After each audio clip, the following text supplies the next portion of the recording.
लोगन को कुछ हो जाता है। उसके नाक से खून निकलने लगता है और वो गुस्से में क्रिस पर हमला कर देता है। हमले के दौरान वो बार बार क्रिस से कहता है कि यहाँ से भाग जाओ। ये सब सुनकर क्रिस समझ जाता है कि यहाँ जरूर कुछ गड़बड़ है। इसके बाद सभी लोग लोगन को एक रूम में ले जाते हैं और कुछ ही देर बाद वो बिल्कुल ठीक हो जाता है और सभी लोगों से माफी मांगता है जो कुछ अभी उसने कुछ देर पहले किया। डीन क्रिस को तसल्ली देते हुए कहता है कि तुम डरो मत, लोगन एक बीमारी का शिकार है। और वो मोबाइल के फ्लैश को देखते ही उसे मिर्गी के दौरे पड़ते हैं। लेकिन क्रिस अभी भी डरा हुआ था, इसलिए उसकी गर्लफ्रेंड रोज उसे एक नदी के किनारे ले आती है, जहाँ क्रिस रोज को बताता है कि उसे यहाँ बिल्कुल भी अच्छा नहीं लग रहा, इसीलिए हमें यहाँ से जाना चाहिए। लेकिन रोज उसे कहती है कि मैं तुम्हारे साथ हूँ, यहाँ तुम्हें कुछ भी नहीं होगा, बस कुछ दिन इंतजार करो और फिर हम यहाँ से चले जाएंगे। ये कहते ही रोज क्रिस को गले लगा लेती है। तब क्रिस रोज की बात मान लेता है, ये सोचते हुए कि वैसे भी मुझे अपनी जिंदगी रोज के साथ बितानी है और यहाँ जो कुछ भी हो रहा है मुझे इस पर ध्यान नहीं देना चाहिए, क्योंकि वैसे भी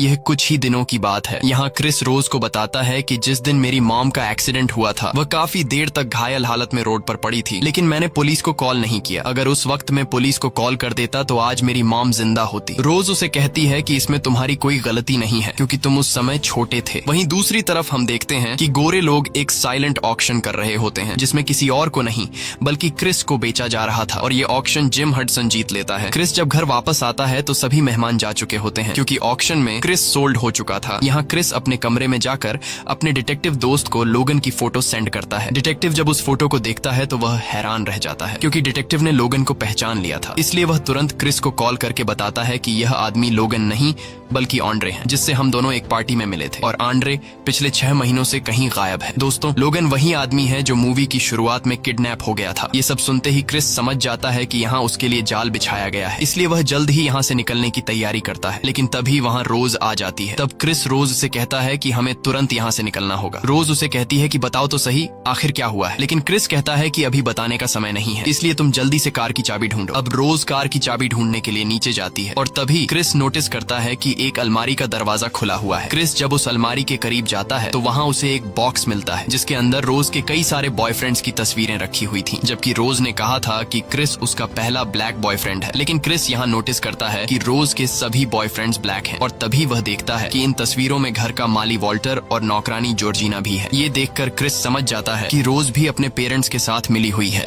जिस तरह उसने जॉर्जिना और वॉल्टर को फंसाया है उसी तरह से वो मुझे भी फंसाना चाहती है। ये सब समझ आते ही क्रिस जल्दी से नीचे आता है, लेकिन नीचे पूरी फैमिली उसका रास्ता रोक कर खड़ी थी। क्रिस चिल्लाते हुए रोज से कार की चाबियां मांगता है। तब रोज कहती है कि मुझे चाबियां मिल नहीं रही हैं, लेकिन अचानक से रोज अपने असली रूप में आकर क्रिस को चाबियां दिखाती है और कहती है कि चाबियां तो शुरू से मेरे पास थीं, लेकिन मैं तुम्हें देना नहीं चाह रही थी। अब यहाँ क्रिस को जब यहाँ से भागने का कोई रास्ता नहीं मिलता, तब वह दौड़कर जेरी पर हमला कर देता है। लेकिन तभी रोज की मॉम मिसी चाय के कप से चम्मच मारती है, जिसकी आवाज सुनकर क्रिस तुरंत पैरालाइज हो जाता है और संकन प्लेस में चला जाता है और यह तीनों उसकी बॉडी को नीचे बेसमेंट में ले जाने लगते हैं। अगले दिन डिटेक्टिव क्रिस को बार बार कॉल करने की कोशिश करता है, लेकिन क्रिस कॉल अटेंड नहीं करता। अब क्रिस के कॉल न उठाने पर डिटेक्टिव समझ जाता है कि क्रिस खतरे में है, इसलिए वह अपने डिपार्टमेंट के कुछ सीनियर ब्लैक ऑफिसर्स को जाकर बताता है कि कुछ गोरे लोगों ने उसके दोस्त को ब्रेन वॉश करके गुलाम बना लिया है। पर वो सब उसकी बात सुनकर हंसने लगते हैं और कोई भी डिटेक्टिव की बात पर यकीन नहीं करता। अब डिटेक्टिव समझ जाता है कि उसे खुद ही कुछ करना होगा। इधर क्रिस को बेसमेंट में होश आता है और वो खुद को एक चेयर पर बंधा हुआ पाता है। उसके सामने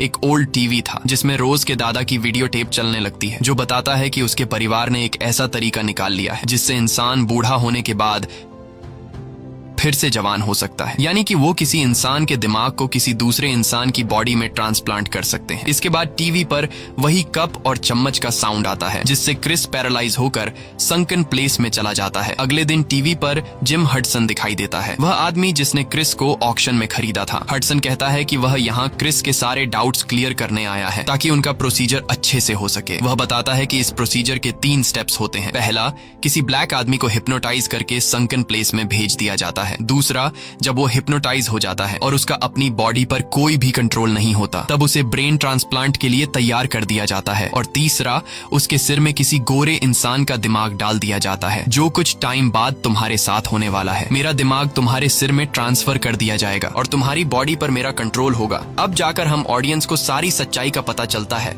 यानी कि रोज के पेरेंट्स किसी अमीर बूढ़े इंसान का दिमाग किसी ब्लैक इंसान के सिर में ट्रांसप्लांट कर देते हैं, जिससे उस अमीर बूढ़े इंसान को एक नई जिंदगी मिल जाती है और वो ब्लैक इंसान हमेशा के लिए हिप्नोटाइज होकर संकन प्लेस में चला जाता है, जिससे उस गोरे इंसान के पास ब्लैक बॉडी का पूरा कंट्रोल आ जाता है। यहाँ हमें यह भी पता चलता है कि लोगन, वॉल्टर, जॉर्जिना और बाकी सबके साथ यही किया गया है और उनके अंदर किसी वाइट बूढ़े का ब्रेन डाल दिया गया है, इसीलिए ये लोग अजीब तरह से बिहेवियर कर रहे थे। और अब हडसन को भी क्रिस की बॉडी मिलने वाली है। ये सब जानकर क्रिस पूछता है कि ये लोग सिर्फ ब्लैक लोगों को ही क्यों चुनते हैं। तब उसे बताया जाता है कि रोज के दादा जिन्होंने ओलंपिक्स में दौड़ लगाई थी, उन्हें किसी ब्लैक इंसान ने हरा दिया था, जिससे रोज के दादा को यह आइडिया आया कि ब्लैक लोगों की बॉडी गोरे लोगों से कहीं बेहतर होती है। इसके बाद टीवी बंद हो जाता है और तभी क्रिस की नजर सोफा पर पड़ती है, जिससे कुछ रुई बाहर निकल रही होती है और तभी फिर से टीवी पर कप और चम्मच का साउंड निकलता है, जिससे क्रिस बेहोश हो जाता है। वहीं दूसरी तरफ रोज के फादर ब्रेन ट्रांसप्लांट के काम पर लग जाते हैं और वो बहुत ही बारीकी से जिम हडसन के सिर से ब्रेन निकाल लेते हैं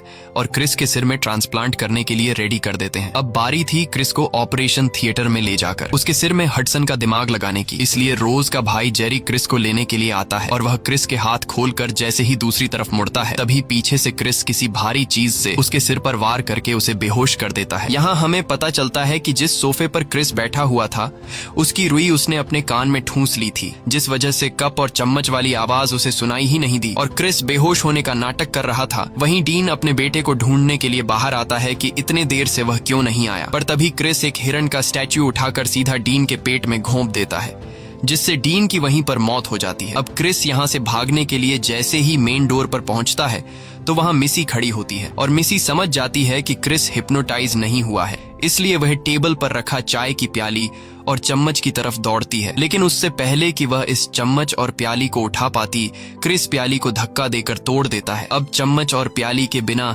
मिसी कुछ भी नहीं कर सकती थी, इसलिए मिसी एक स्क्रू ड्राइवर से क्रिस पर हमला करती है, लेकिन क्रिस उसका वार रोक लेता है। क्रिस मिसी पर काफी गुस्सा था और वह उसी स्क्रू ड्राइवर को मिसी के सर में घुसाकर उसे मार डालता है। अब क्रिस बाहर जाने ही वाला था कि रोज का भाई जेरेमी होश में आ जाता है और वह क्रिस पर अटैक कर लेता है, लेकिन क्रिस स्क्रू ड्राइवर से उसके पैर पर वार करता है, जिससे वह बुरी तरह से घायल होकर नीचे गिर जाता है और क्रिस उसके सर पर कई बार वार करके उसे बेरहमी से मार डालता है। वहीं रोज ऊपर अपने रूम में हेडफोन लगाकर गाने सुन रही थी और इंटरनेट पर अपने अगले शिकार की तलाश कर रही थी। उसे कुछ खबर नहीं होती कि बाहर क्या चल रहा है और बाहर क्रिस चुपचाप गाड़ी में बैठकर यहाँ से निकलने लगता है, पर थोड़ा आगे जाते ही क्रिस की कार घर की नौकरानी जॉर्जिना से टकरा जाती है, जिसकी आवाज रूम में बैठी रोज सुन लेती है। अब क्रिस अगर चाहता तो वह यहाँ से निकल सकता था, लेकिन क्रिस ऐसा नहीं करता। वह जॉर्जिना को इस तरह घायल हालत में छोड़ना नहीं चाहता था, क्योंकि बचपन में जब उसकी मॉम का एक्सीडेंट हुआ था तो उसकी मॉम भी जॉर्जिना की तरह सड़क पर पड़ी हुई थी, लेकिन क्रिस ने कुछ नहीं किया, जिस वजह से क्रिस की मॉम की डेथ हुई। इसलिए क्रिस जॉर्जिना को उठाकर गाड़ी में बिठा लेता है। वहीं रोज भी बंदूक लेकर बाहर आती है और दादी माँ चिल्लाने लगती है। तभी हम जॉर्जिना के माथे पर कुछ कट्स देखते हैं और रोज के दादी माँ चिल्लाने से हमें पता चलता है कि जॉर्जिना के सर में रोज की दादी माँ का ब्रेन ट्रांसप्लांट किया गया है और यही वजह थी कि जॉर्जिना, लोगन और वॉल्टर हमेशा टोपी पहना करते थे ताकि उनके सर में लगे कट्स किसी को नजर ना आ सके। वहीं हम देखते हैं कि जॉर्जिना यानी कि दादी माँ के हाव भाव बदलने लगे हैं। वह काफी गुस्से से क्रिस को देखती है और चिल्लाकर कहती है कि तुमने मेरी सारी फैमिली को मार डाला। ये कहते ही वह क्रिस पर हमला कर देती है। अब खुद को बचाते हुए क्रिस का ध्यान गाड़ी पर नहीं रहता, जिससे गाड़ी का जोर से एक्सीडेंट होता है। लकीली इस एक्सीडेंट में क्रिस को कुछ नहीं होता, लेकिन दादी यानी जॉर्जिना दोनों ही मारी जाती हैं। एक्सीडेंट की वजह से गाड़ी भी खराब हो जाती है, इसलिए क्रिस जल्दी से गाड़ी से निकलकर पैदल ही भागने लगता है, लेकिन पीछे से रोज क्रिस पर गोलियां चलाने लगती है, पर क्रिस गोलियों से खुद को बचाकर आगे निकल जाता है। यहाँ रोज घर के माली वॉल्टर से कहती है कि जाओ दादाजी और उसे पकड़ो। अब वॉल्टर के सर में रोज के दादा का ब्रेन था और वह ओलंपिक्स में एक रेसर रह चुका था, इसलिए वह काफी तेजी से दौड़ते हुए क्रिस को पकड़ लेता है और उसे नीचे गिराकर मार ही डालने वाला होता है कि तभी यहाँ क्रिस समझदारी से काम लेते हुए अपना मोबाइल निकालकर उसकी टॉर्च ऑन कर लेता है। टॉर्च की लाइट को देखते ही वॉल्टर होश में आ जाता है और वह रोज से कहता है कि लाओ गन मुझे दो ताकि मैं क्रिस को मार दूं। रोज जैसे ही वॉल्टर को गन देती है तो वॉल्टर उल्टा रोज को पेट में गोली मार देता है, क्योंकि वॉल्टर अब सारी सच्चाई जान चुका था कि किस तरह रोज ने उसे फंसाकर उसके सर में दादाजी का ब्रेन डाल दिया है। साथ ही वॉल्टर को यह भी पता था कि फ्लैश लाइट का असर कुछ देर ही रहेगा। अब इससे पहले कि वह फिर से दादाजी में कन्वर्ट हो जाता, वह खुद को ही शूट करके मर जाता है। वहीं रोज अभी भी जिंदा थी और वह गन उठाने की कोशिश कर रही थी, लेकिन क्रिस उससे गन दूर कर लेता है। अब यहाँ रोज फिर से क्रिस को अपनी बातों में फंसाने की कोशिश करती है और कहती है कि मैं तुमसे बहुत ज्यादा प्यार करती हूँ। लेकिन इस बार क्रिस उसकी बातों में नहीं आता और वह रोज का गला दबाकर उसे मारने ही वाला होता है कि तभी पीछे से पुलिस की कार आ जाती है, जिसे देखकर रोज खुश हो जाती है क्योंकि उसे लग रहा था कि पुलिस उसे बचा लेगी। लेकिन यहाँ हम देखते हैं कि उस कार में कोई और नहीं बल्कि क्रिस का जिगरी दोस्त डिटेक्टिव होता है और वह क्रिस को अपने साथ यहाँ से ले जाता है। वहीं रोज सड़क पर पड़ी पड़ी ही दम तोड़ देती है। इसी के साथ ये कहानी खत्म हो जाती है। अगर आपको ये वीडियो अच्छी लगी हो तो हमारे चैनल को सब्सक्राइब और वीडियो को लाइक जरूर कीजिएगा।